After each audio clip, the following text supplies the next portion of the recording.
Hello दोस्तों, नमस्कार। स्वागत है आपका आपके अपने YouTube channel ideal coaching classes में। जैसा कि कल लाइव क्लासेस के माध्यम से आपको अनाउंसमेंट किया भी जा चुका था कि हम बीएड एंट्रेंस एग्ज़ाम 2023 जिसकी प्रिपरेशन कराने जा रहे हैं, और इसमें से जो हमारा हम सिलेबस कवर कराएंगे वो केवल और केवल हिंदी का कराएंगे। ठीक है, और इसी वीडियो के माध्यम से हम थोड़ी सी एक और जानकारी आपको दे देना चाहते हैं, क्योंकि हम फोकस कर रहे हैं बीएड एंट्रेंस एग्जाम है। इस पे हमने अब रीजनिंग की व्यवस्था का भी आपको जो है प्रबंध कराया है। ठीक है ना, आपको आज से संभवतः रीजनिंग की क्लास भी आज से ही मिल जाएगी।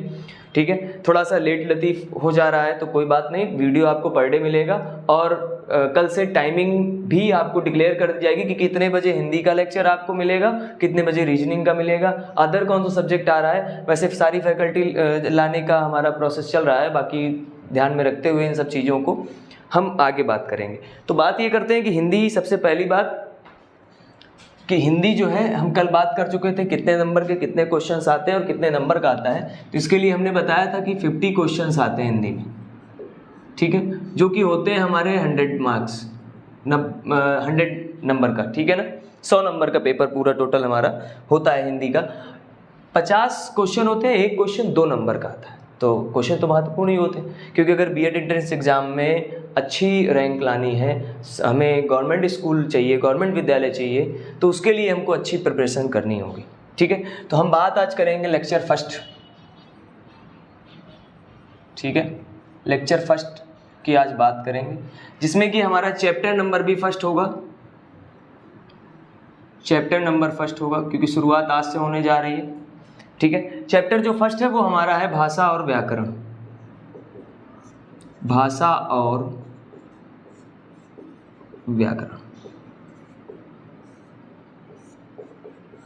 ठीक है, अब देखिए, इस वीडियो के माध्यम से आपको हमारी कोशिश रहेगी कि आप तक जो है सारा क्लेरिफिकेशन हो जाए इस चैप्टर का या हिंदी का जो भी है बीएड से रिलेटेड, उसका क्लेरिफिकेशन हम आपको इसमें दे पाएंगे। ठीक है, तो हम बात करते हैं कि सबसे पहले भाषा।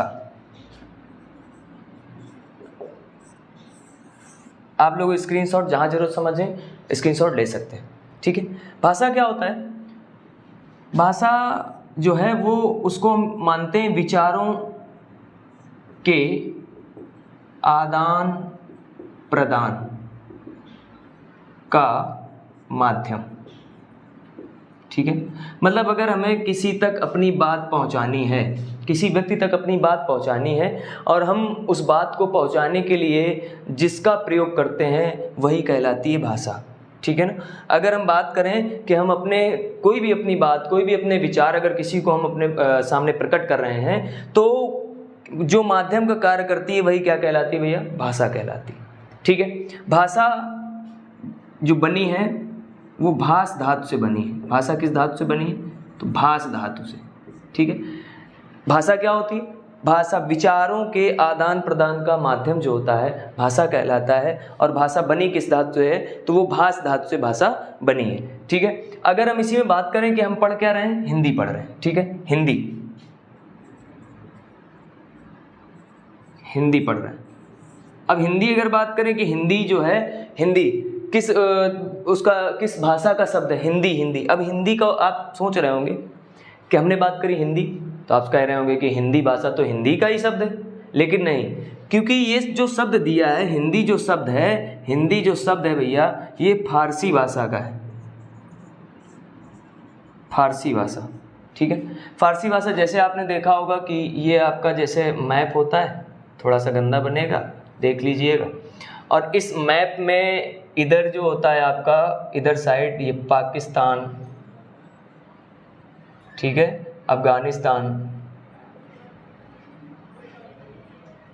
ठीक है, फारस, यहीं इधर ही आपकी इसी साइड सिंध नदी भी होती है। ठीक है ना, तो सिंध सभ्यता भी यहीं से होती है। फारस ये लिखा है, इस फारस से फारसी बना है। ठीक है ना, इस फारस की भाषा से, इस फारस से फारसी भाषा जो है बनी है। ठीक है, तो बात यह है कि हिंदी जो शब्द है वो किस भाषा का शब्द है? फारसी भाषा का शब्द है।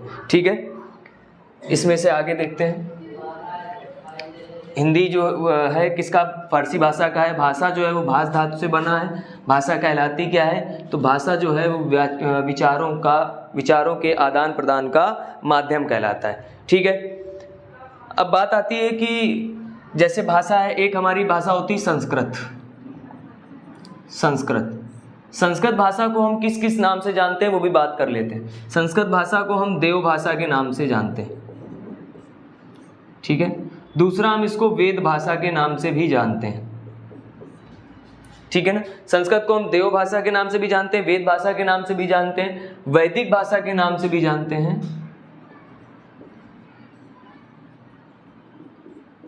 वैदिक भाषा, ये हमारे संस्कृत भाषा के क्या है, शब्द हैं, वैदिक भाषा, इनके नाम से हम जानते हैं इनको। अब अच्छा समझते हैं कि जो हिंदी भाषा है, क्योंकि हमारी मुख्य भाषा क्या है, हिंदी है, राष्ट्रभाषा क्या है, हिंदी है, राजभाषा क्या है, तो हिंदी है। हिंदी भाषा जो है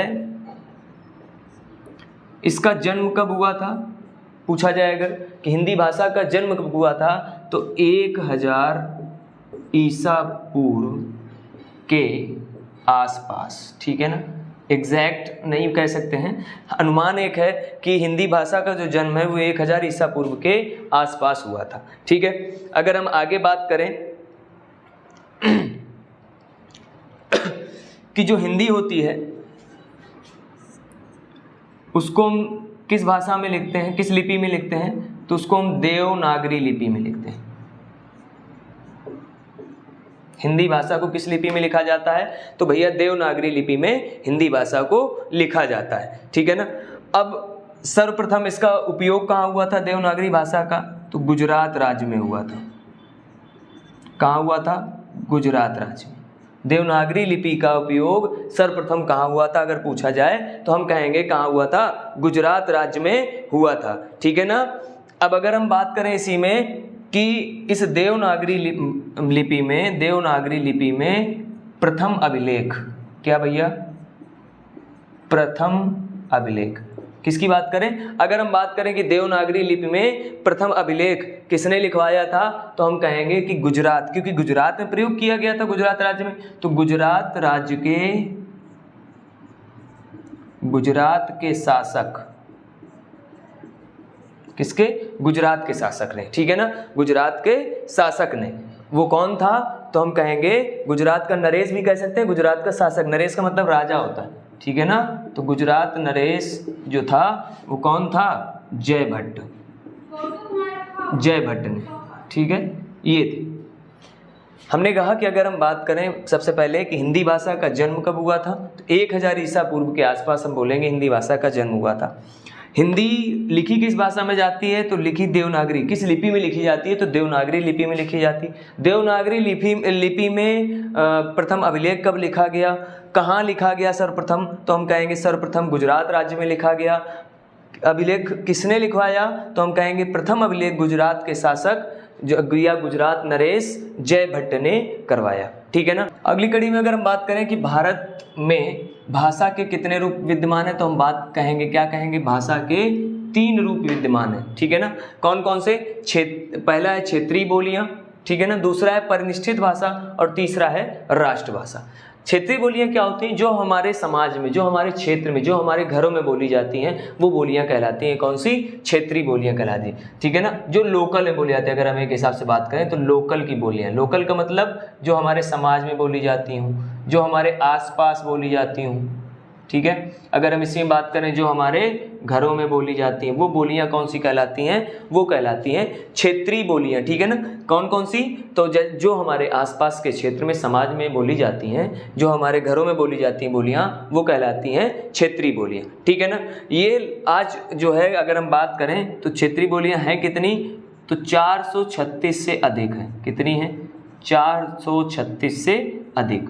ठीक, परिनिष्ठित बोली क्या होती है, अगर हम बात करें कहते हैं खड़ी बोली, ठीक है ना, शुद्ध संस्कृत निष्ठ खड़ी बोली। ठीक है ना, तो अगर इसमें क्या कर दिया जाए, जिसमें व्याकरण का उपयोग किया जाए, किसका, व्याकरण का उपयोग कर दिया जाए। ठीक है ना भैया, समझ रहे हो, व्याकरण का उपयोग अगर कर दिया जाए तो वो कौन सी भाषा कहलाएगी, परिनिष्ठित भाषा। अगर हम इसी को कहें कि व्याकरण के ढांचे में ढालकर, किसमें, व्याकरण के ठीक है ना, अगर हम ग्रामर का प्रयोग कर लें, हिंदी की ग्रामर का प्रयोग कर लें कि व्याकरण के ढांचे में ढालकर, ठीक है ना, अगर बोला जाए तो वो क्या कहलाती है, हमारी परिनिष्ठित भाषा कहलाती है, ठीक है ना, परिनिष्ठित भाषा कहलाती। पहली कौन सी थी, क्षेत्रीय बोलियां, जो हमारे लोकल भाषा में, लोकल आम भाषा में प्रयोग की जाती है, लोकल लैंग्वेज होती है, ठीक है ना, हम लोग बोलते हैं, तो वो कहलाती है हमारी कौन सी, क्षेत्रीय बोलियां कहलाती हैं। ये होती कितनी है, तो 436 से अधिक है, ठीक है ना।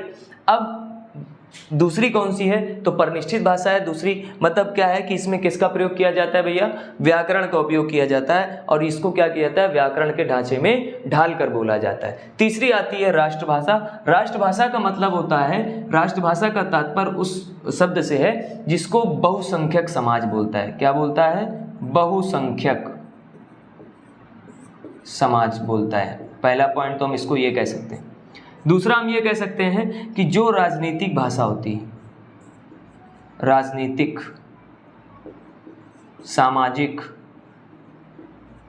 ठीक है ना, वो कौन सी होती है, वो हमारी कहलाती है राष्ट्रभाषा, ठीक है। तो तीनों पॉइंट सभी को समझ में आ गए होंगे, ठीक है ना।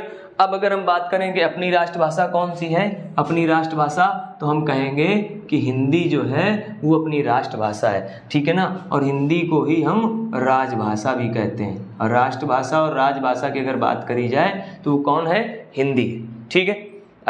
इन्हीं क्वेश्चंस में अगर हम आगे बात करें, ठीक है, अगर आगे हम क्वेश्चन की बात करें, क्वेश्चन आपसे पूछा जा सकता है कि हिंदी की उपभाषाएं कितनी हैं, ठीक है ना, हिंदी की उपभाषाएं कितनी हैं, तो हम कहेंगे हिंदी की 5 उपभाषाएं। कितनी हैं, 5, ठीक है ना। हिंदी की 5 उपभाषाएं हैं। पहली आपकी है राजस्थानी हिंदी, दूसरी आपकी है पश्चिमी हिंदी, तीसरी आपकी है पूर्वी हिंदी, चौथी है आपकी बिहारी हिंदी, और 5वीं आपकी है पहाड़ी, ठीक है।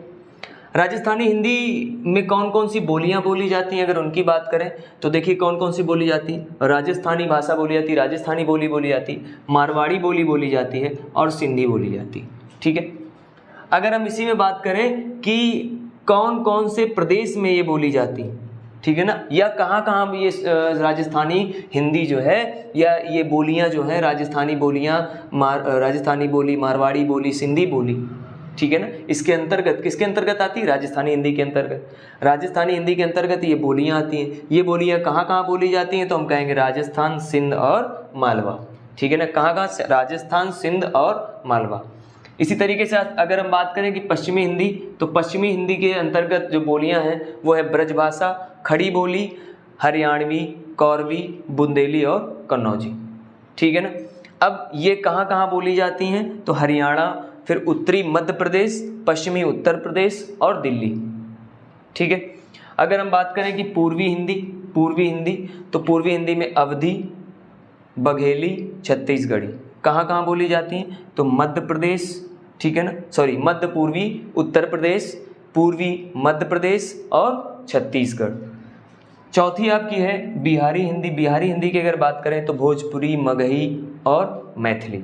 अरे इसको तो कोई नहीं भूल पाएगा बिहारी हिंदी को, क्योंकि अभी आपने सुना होगा नेहा सिंह राठौर का गाना कि यूपी में काबा, ठीक है, उसी इसको कोई नहीं भूल सकता। तो समझिए बिहारी हिंदी के अंतर्गत भोजपुरी, मगही और मैथिली कहाँ कहाँ बोली जाती हैं, तो बिहार और झारखंड, ठीक है। आगे अगर हम लास्ट बात करें कि पहाड़ी हिंदी, तो पहाड़ी हिंदी के अंतर्गत गढ़वाली, कुमाऊनी, ये कहाँ कहाँ बोली जाती हैं, तो उत्तराखंड और हिमाचल प्रदेश, ठीक है। तो सबको यहाँ तक समझ में आ गया होगा, स्क्रीनशॉट आप लोग ले सकते हैं।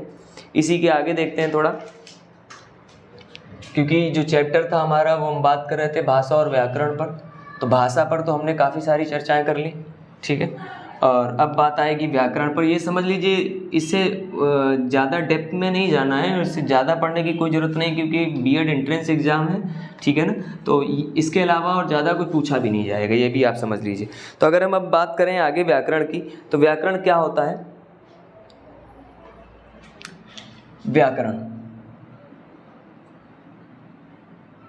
बिल्कुल एक लाइन में इसको समझेंगे कि व्याकरण जो वो होता है वो भाषा को शुद्ध लिखने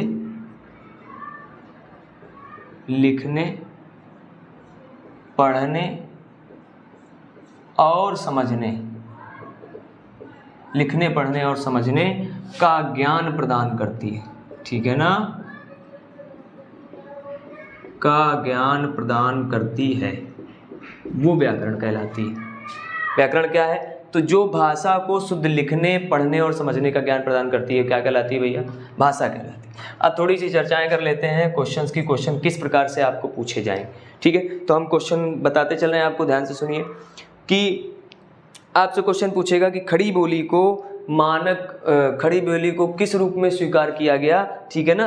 तो हम कहेंगे कि खड़ी बोली को, जो खड़ी बोली थी उसको किस रूप में? तो मानक रूप में स्वीकार किया गया, मानक रूप में स्वीकार किया गया, ठीक है। नेक्स्ट आपसे क्वेश्चन पूछ सकता है कि हिंदी भाषा की उपभाषाएं कितनी हैं? तो अभी मैंने बताया आपको कि हिंदी भाषा की उपभाषाएं कितनी हैं? 5 हैं, ठीक है।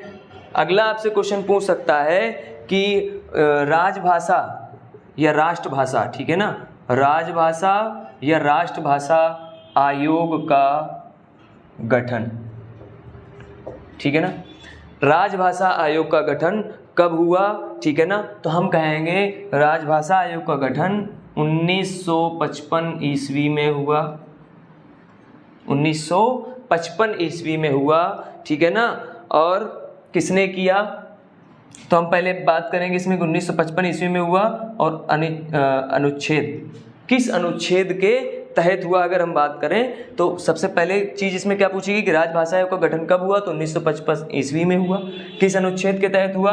तो 344A के तहत हुआ। किसने किया? तो हम कहेंगे कि राष्ट्रपति ने किया, ठीक है। तो हम अगर क्वेश्चन की बात करें तो क्या बन गया कि राजभाषा आयोग का गठन राष्ट्रपति ने सन 1955 ईस्वी में अनुच्छेद 344A के तहत किया, ठीक। अगला, अगर अगले क्वेश्चन की हम बात करें तो अगला क्वेश्चन है हमारे पास कि हिंदी शब्द जो है वो किसने दिया, ठीक है ना, हिंदी शब्द किसने दिया, ठीक। अगर हम बात करें कि हिंदी शब्द किसने दिया तो हम कहेंगे भैया ईरानियों ने। किसने दिया? ईरानियों ने दिया, ठीक है। हिंदी शब्द किसने दिया? तो ईरानियों ने दिया, ठीक है। अगले क्वेश्चन की अगर हम इस जगह पे बात करें तो हम बात करें कि अगर पंजाबी भाषा,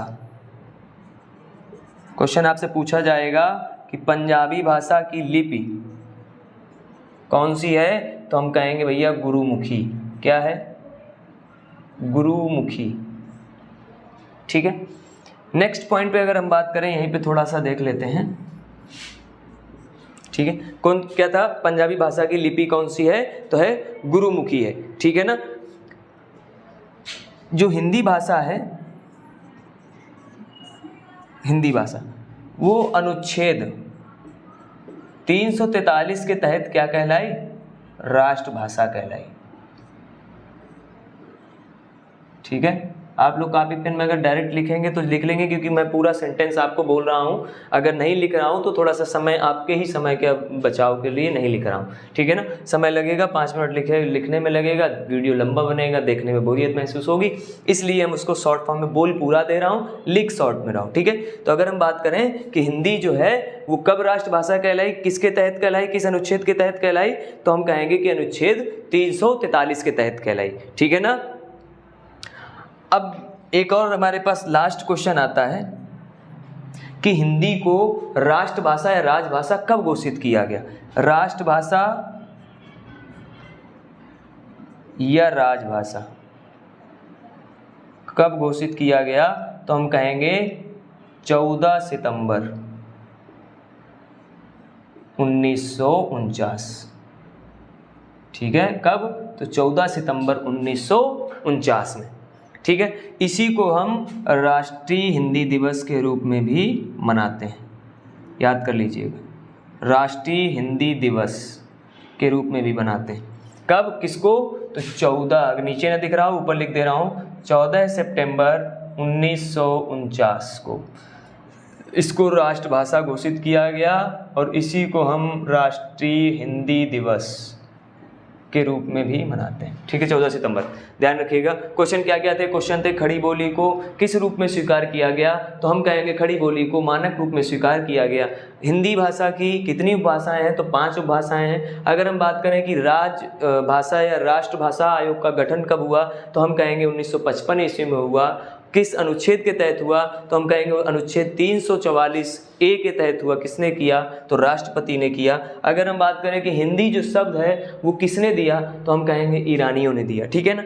अगर आगे बात की जाए कि पंजाबी भाषा की लिपि कौन सी है, तो गुरुमुखी है। हिंदी भाषा जो हिंदी है उसको राष्ट्रभाषा किस अनुच्छेद के तहत कहा गया, तो हम कहेंगे अनुच्छेद 343। 343 में राष्ट्रभाषा कहा गया, 44 में आयोग का गठन हुआ है। ध्यान रखिएगा, 343 में राष्ट्रभाषा कहा गया, 44 ए में आयोग का गठन हुआ है। इसके बाद अगर बात करें कि राष्ट्रभाषा और राजभाषा जो है वो इसको राष्ट्रभाषा कब घोषित किया गया, यानी राष्ट्रीय भाषा कब घोषित किया गया, तो 14 सितंबर 1949 ईस्वी में। ठीक है, तो ये थी बात आज के लेक्चर फर्स्ट की। ठीक है, हिंदी का पहला चैप्टर समाप्त होता है यहीं से। जो भी क्वेश्चंस होंगे और भी बचे होंगे 10-12 क्वेश्चन, मैंने कहा है कम्युनिटी गाइडलाइन में आप जाइएगा, या आपको अगर आपने चैनल सब्सक्राइब कर रखा है तो आपको कम्युनिटी के माध्यम से डेली बेसिस पे 10 से 20 क्वेश्चन आपको मिलते रहेंगे।